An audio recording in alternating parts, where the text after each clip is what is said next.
It's just almost wonderful. All right, Martin, I think we're good to go here. So thanks so much for being on the podcast. So welcome everybody to this episode of the Strategy and Leadership Podcast. It's our first podcast of 2023. And this year, we're going to try to do more live streams to engage our community on YouTube. And today I'm joined by Martin Birch, who is the president and CEO at IBML. Martin, how are you today?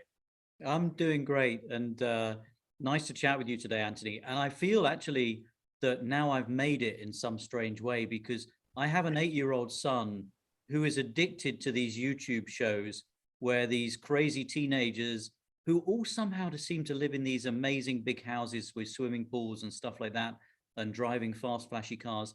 And they end up doing these wonderful challenges on YouTube that get them millions and millions and millions of viewers. And so hopefully we can, in a small way, we can replicate some of that today. Well, that's a big task for today. I was just going to ask you about your business, but let's endeavor to get 1 million views. You know, if you're going to get millions of views on a business, renting a flashy house and a flashy car is a pretty dang good investment. But maybe we can pull some equally genius business strategies out of today. Yeah. Yeah, let's try. And if we can't do that, we can give each other weird challenges and see what that does to the ratings. Excellent. Well, let's start there. So why don't we bump the ratings up a little bit more? Tell our listeners about who you are, a little bit about IBML, and kind of what brought you to the place that you're at right now. Yeah, sure. So I'm CEO of IBML, and for those that don't know IBML, we make the world's biggest badass scanning systems, so the world's fastest digitization devices. And we sell these things to everybody from governments across the world to the world's largest companies, financial institutions, big banks, as well as outsourcing providers, the likes of the big BPOs that you see in major towns across the world. So we don't just digitize documents, we're that bridge between the analog world and the digital world. So we will digitize a document and we'll basically understand it. You know, we can in real time understand that document as we're digitizing it, and then we'll feed it into a company's back-end process. So that essentially is what we do. Mm-hmm. And when you said big ass scanners, why would somebody need, is it that you digitize a lot of things? Is it that you digitize big things? Is it a bit of both, or? Yeah, tick all of the above. So anybody that has either a lot of documents or wants to deal with these documents in a particular timeline. Think about processing payments, for example. You want to get that done the same day the payments are made. You want to be able to process them, feed them into the banking system. So where time is an issue, where accuracy is an issue, where speed is an issue, and where volume is an issue, IBML can solve for all of those challenges. Cool. And previous to IBML, you were at a brand that some people might recognize? Yep, big yellow brand, known up in Rochester, New York, as Kodak. So I was there for a number of years, both in Europe and in the US. And so for those of your viewers and podcast subscribers who haven't guessed it yet, judging by my accent, I am not from around these parts. I'm not a US local. I escaped from Europe across the pond a few years ago, and I'm now living in North Atlanta on the East Coast. Excellent. And IBML is located in Alabama? Right? Yep. So we're an international company. We're located in Birmingham, Alabama, and we've got locations in Europe too. Excellent. And from LinkedIn, it tells me that there's about 250 employees or so, and you've been there just about 6 years? Yep, that's correct. Awesome. So in those 6 years, what have been your biggest learnings as the CEO, as the executive of this company, leading this forward in a technology space that, well, is literally transforming the speed of business and how people are doing business? And so, yeah, a little bit about the business, and we'll go from there. Yeah. So learnings. Many learnings, but maybe a couple. Firstly, a great general once said, "No plan survives first contact with the enemy," and that is certainly very true. You can plan to the nth degree. You think you've got the best plan ever written. You go out and you start executing it, and you execute a hard right straight away. So I think the ability to be able to think on your feet and don't go into any situation blind, do a good bit of planning and know where you're going to go, but be prepared to adjust on the fly.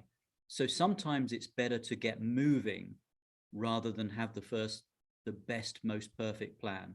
Get moving, start out on a journey, know where you want to get to. You've always got to have the goal in mind. You've got to know where your destination is.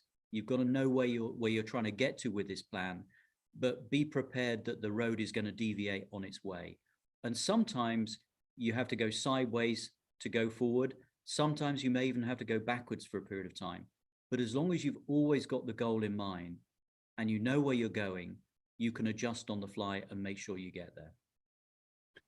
You mind if I ask, without giving away too much secret sauce, are you referencing to, when you entered the company? Are you referencing the middle of the company? And maybe a little bit more specific as like, what did you experience? Were you going through a new market? Were you launching a new technology? Were you hiring staff? Without, again, just divulging any kind of confidential information. Yeah, I think it's all of those, Anthony. It really is. And I think even today, change is the only constant that all of us have to deal with. And sometimes it's totally unexpected. The pandemic, for example, no one was predicting that. No one was expecting that. And that turned everybody's world upside down.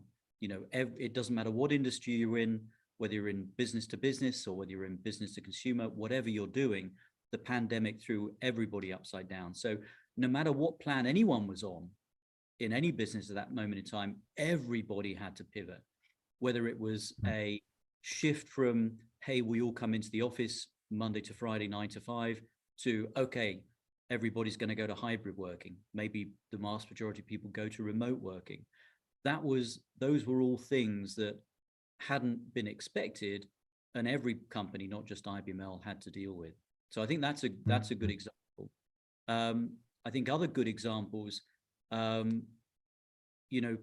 people are tough, people are hard, people are different, and never assume that everybody understands what you expect and everybody understands what the direction is.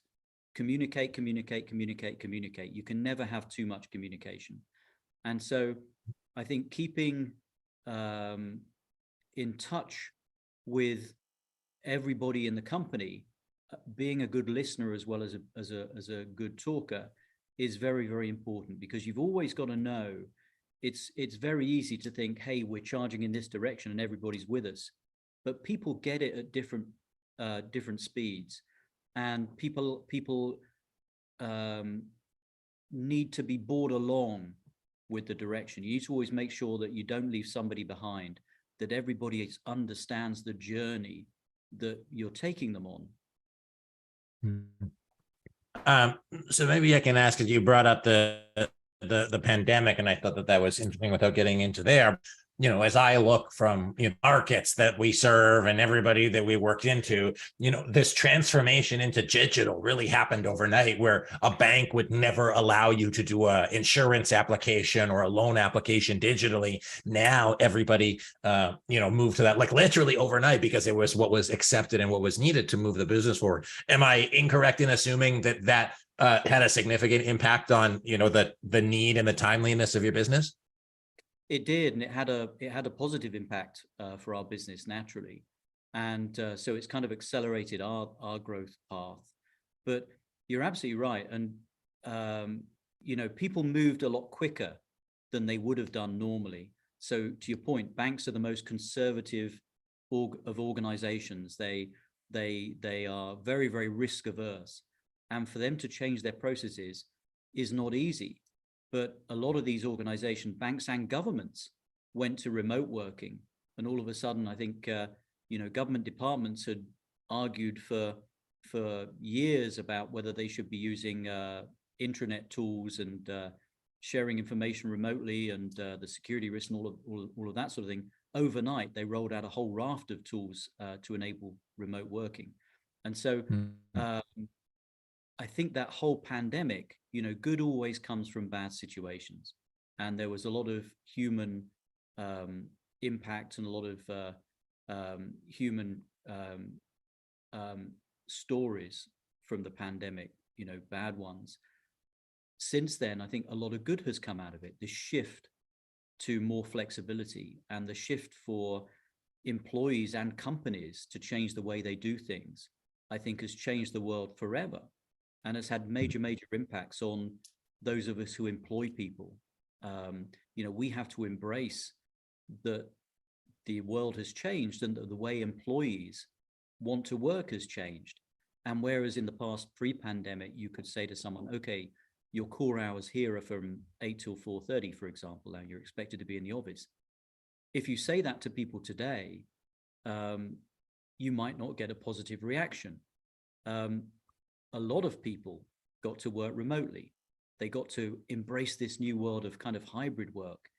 And you know what? They kind of found out that they quite liked it and they don't want to go back now. And go ahead. You mind if I ask just a question? Because it's like a burning question for me. Is like, because of your business specifically, how it was, how did your company react? Like the remote work notwithstanding, it looked to me like the people who have been there for like a decade. So you have people who've been in this industry for a long time. Overnight, the things change. What did you do as a CEO to lead your company into this stage? Obviously, remote work was part of it, but what are maybe 2 or 3 of the things that you did to lead the company forward successfully through the kind of new economy, so to speak?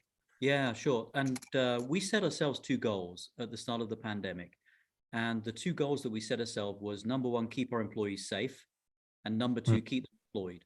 Okay, because we knew that this would have an impact on our business. We did not want to go into this furlough situation because, there's a human impact to doing that, and there's a business impact to doing that. And very often, if you do well and do the right thing, that's one of our values, by the way. One of our core values is we do the right thing. And the right thing was to keep people safe and to keep people employed.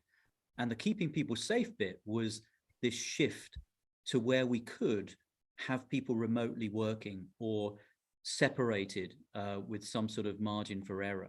And so, we straight away had to supply those remote workers with the tools to do their work on a remote level. But as per the previous point, we had to communicate with them and keep them engaged and keep them in touch and make sure they felt part of that mothership, make sure they still felt, because you can't have a water cooler conversation when somebody's in their kitchen in one part of the city and somebody's in their bedroom in the other part of the city. How do you keep that social interaction going? How do you keep that communication path going? What did you guys do to do that specifically? Because I know, like, conceptually, yeah, but I want to know what you guys did. So we went through a series of things. We did a regular coffee, what we called a coffee talk. And at coffee talk, we got basically an all hands Zoom meeting. And it was turn up with a cup of coffee or a croissant or a bagel.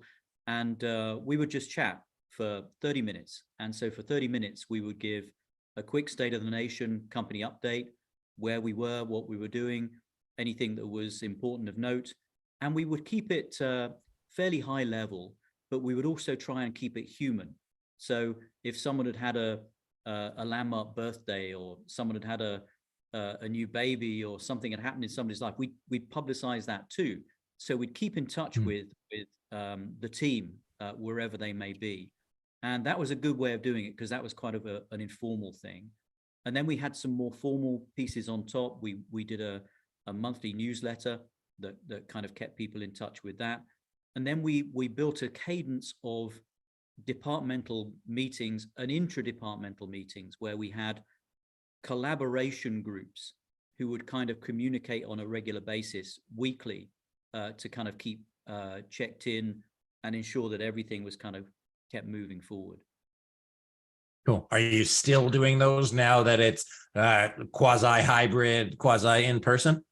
Yeah, most of those we are, and we've adapted a little bit over time. But yeah, exactly, we are. And it's very interesting. If you talk to the team about these things, there is no doubt that people enjoy this kind of hybrid way of working, and they like that level of flexibility. And people, there was this phrase that that cropped up during this period, which was the Great Resignation. You know, you heard it, I heard it. That was a phrase that kept coming up. I think what we really saw was a great reinvention, and we saw companies and individuals using this as an opportunity to kind of reinvent themselves. And sure, maybe some people changed jobs, maybe some people left the workforce, but they didn't actually leave for long. And maybe some people looked for new opportunities within the companies that they were at. And with us as a company, we also took it as an opportunity to reality check ourselves and say, okay, where are we really heading? Where do we need to change course a little bit? What do we need to adapt? And actually, with our recruitment and our retention of people, you know, there's a whole bunch of challenges going on right now. You know, you see the demographics situation, the baby boomer generation. You know, there were 76 million people in the baby boomer generation. In the immediate, they're now getting close to retirement or retiring. In the immediate generation that followed them, there's 45 million people. So straight away, you've got a workforce challenge coming at us. And so the challenges we saw during the pandemic of hiring the right people, retaining the right people, those things are going to be just as challenging in the years to come with just the basic workforce demographics. So the companies that succeed and win, I believe, are going to be those that actually blend that flexibility with the workforce and take account of the reasons people really do stay in a company. And, you know, it's not just, you know, you and I know it's not just money. It's not just having a nice office. It's that sense of belonging, that sense of feeling part of something that's bigger, and going to work every day because you feel you can make a difference. Those are the things that we've got to focus on, not just this year, in the years ahead, when we're kind of dealing with this labor challenge of particularly there aren't enough people coming into the workforce right now. So what are you and your team doing to make sure that you have, you know, having people be engaged, having people retained? Like, what are 2 or 3 things that you're particularly proud of that you're doing internally? Yeah, and I think you know, we've talked a few times about that flexibility one. I think that's very important. I think the way you engage with the team is very, very important. I think trying to develop that culture, that spirit that we are all part of something that's worthwhile, and that we are part of something that's bigger than just coming in to do a job, and be able to create opportunities for people. I think, you know, having discussions with people about making sure they're in their position of best and highest use. You know, not everybody can be you know, a head of department or the CEO or whatever, but whatever the position that people have the potential to get to, we've got to help them unlock that potential and get there, whether it's on the job mentoring, whether it's finding them something that they can learn, whether it's giving them more responsibility so we can test them in different areas. All of those things we've got to do. Absolutely. So I'll change a little bit. So obviously you've got this background. Obviously you're leading a great company. Obviously the company is at the forefront of technology. What really excites you about the work that you do? Like, what is it? Is it the technology piece? Is it the imaging piece? Is it the, like, what has you wake up in the morning and you know, you love doing about your work? So I love the fact that we're helping our customers, and that may sound a little bit simple, but without the IBML technology and without the IBML services that we provide the world's biggest banks, biggest financial companies, they would not be able to do their job, because they would not be able to do what they do today, but by doing it a different way. So our technology is not just a plug and play technology. We couldn't be unplugged and the customer plugs something else in.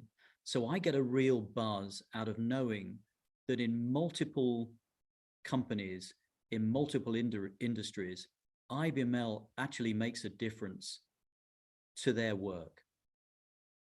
And so I know very little about your industry. I know a lot about a lot of industries, but I don't know the deep pieces of it.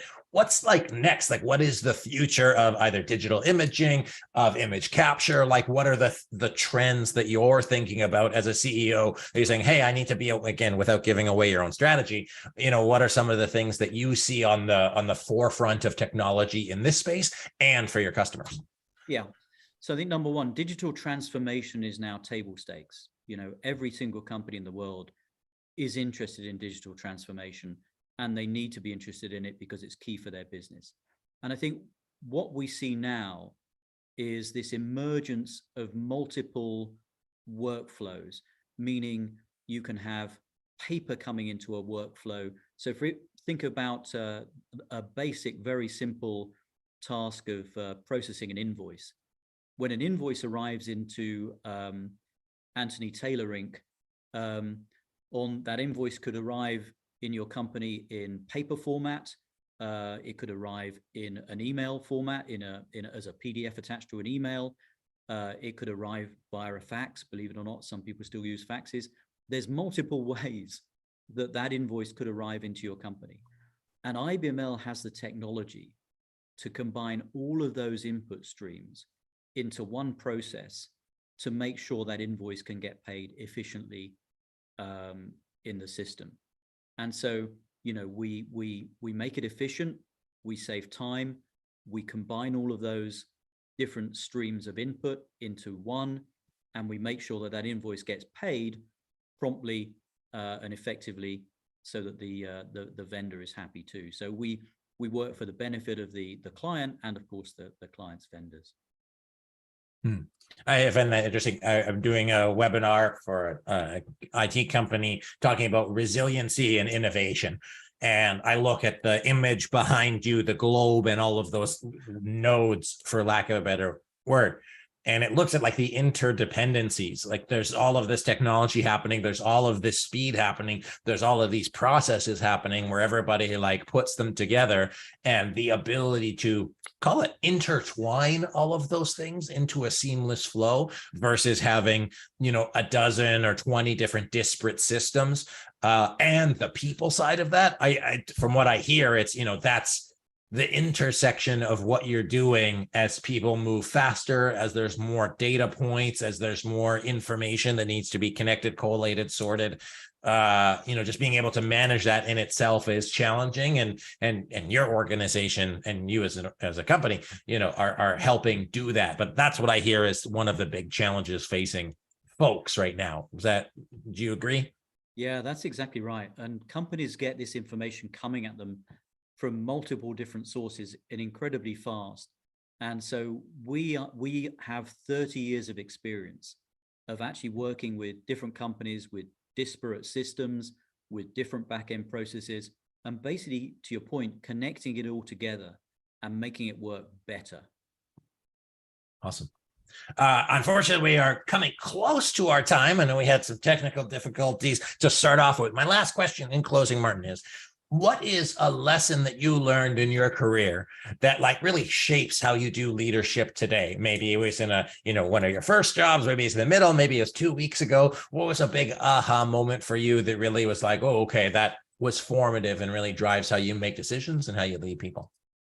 So I think I'd boil it down to never be afraid to be wrong and never be afraid to admit you're wrong. And the subset of that is, just because you sit in the C-suite doesn't mean you know everything. And so, sometimes, I've made decisions that on the face of them, I thought were brilliant decisions, and I thought were made with huge insight and stunning intelligence. And then it's the emperor's new clothes syndrome. Someone at the back stands up and points the finger and says, he's not wearing any clothes. And it's very easy, I think, or you've got to be very careful to listen to the naysayers, and you've got to listen to different opinions, and you've got to be prepared to take those on board. And if you make a mistake, and if you're wrong, put your hand up, admit it, and then work out the best place to go next. And if at the point you're making a decision, there's a different point of view and a different perspective that causes you to change your direction, listen to that too, take it on board. But then when everybody is aligned, and you have the direction, then everybody has to run towards the goal together. So you do it together at that. So you can discuss it, you can debate it, but at the point that everybody says, okay, we're aligned, we're going to go, you go. Yeah, absolutely. What made me think of that was I believe CEOs actually have arguably the least amount of information. They have a lot of information, but they have I don't want to call it the lowest quality, but assume they get the last little trickles of all of the information. And then they're largely relying on assumptions across the board, assumptions that they're making, and assumptions across their leadership team. And so what I heard was there was, some sort of, I don't want to call it humbling, but potentially, unless you actually showed up to the office naked, which is another story, but really saying, hey, like some assumptions, some misunderstanding around the information that flowed through, that in the future you said, hey, I really need to make sure that I do a better job listening, better job hearing, understanding what my people are saying, so that I am not making the strategy in a vacuum or making decisions in a vacuum that'll ultimately support greater alignment, engagement, that kind of thing. So it sounds like it was a learning experience. I just wanted to extrapolate a couple of things. Am I on point with my assertion?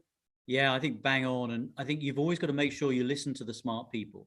So take advantage of the people that do have all the detail, and make sure that you can boil it down, and you can boil it down to the key bits, because sometimes the information as it flows, as it flows up the chain, sometimes it gets filtered. And so you've got to make sure you don't get an overly filtered, overly biased set of data.